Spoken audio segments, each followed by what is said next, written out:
एक बार की बात है, दो पक्के दोस्त थे, अंशु और रूरू। दोनों बचपन से साथ थे और रोमांच के बड़े शौकीन। गांव की छोटी छोटी खोजों से अब उनका मन भर चुका था। एक दिन अंशु ने कहा, रूरू, क्यों ना इस बार कुछ बड़ा किया जाए? कहीं ऐसी जगह चलते हैं जहां बहुत कम लोग गए हों। रूरू की आंखें चमक उठी। हाँ, चल बर्फीले पहाड़ों की तरफ चलते हैं, जहां सिर्फ बर्फ, सन्नाटा और रहस्य हो। दोनों ने तय किया कि वे उत्तर की ऊंची बर्फीली पहाड़ियों की ओर निकलेंगे। कुछ जरूरी सामान, गर्म कपड़े, टॉर्च, रस्सी और थोड़ा खाना लेकर वे यात्रा पर निकल पड़े। कई घंटों की यात्रा के बाद वे एक ऐसी जगह पहुंचे जहां हर तरफ सिर्फ सफेद बर्फ थी। हवा ठंडी और तेज थी और पेड़ों पर बर्फ की मोटी परत जमी हुई थी। रूरू ने कांपते हुए कहा, यार, यहां तो बहुत ठंड है, पर मजा भी आ रहा है। अंशु हंसते हुए बोला, यही तो असली एडवेंचर है। चलते चलते उन्हें बर्फ में कुछ अजीब से निशान दिखे। वो इंसानों के नहीं लग रहे थे। रूरू ने धीरे से कहा, ये किसके पैरों के निशान हैं?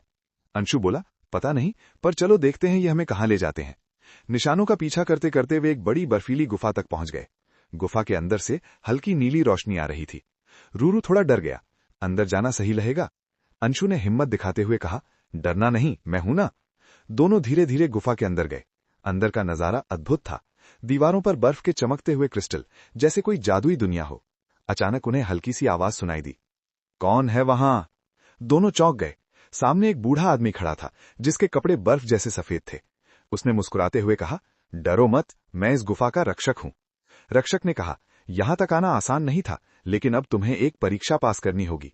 अंशु ने पूछा, कैसी परीक्षा? रक्षक बोला, इस गुफा से बाहर निकलने का रास्ता सिर्फ वही ढूंढ सकता है जो सच्ची दोस्ती निभाता हो। रास्ता खतरनाक होगा, एक को दूसरे पर भरोसा करना पड़ेगा। आगे रास्ता बहुत फिसलन भरा था और गहराई भी थी। एक जगह रूरू का पैर फिसल गया और वो गिरने लगा।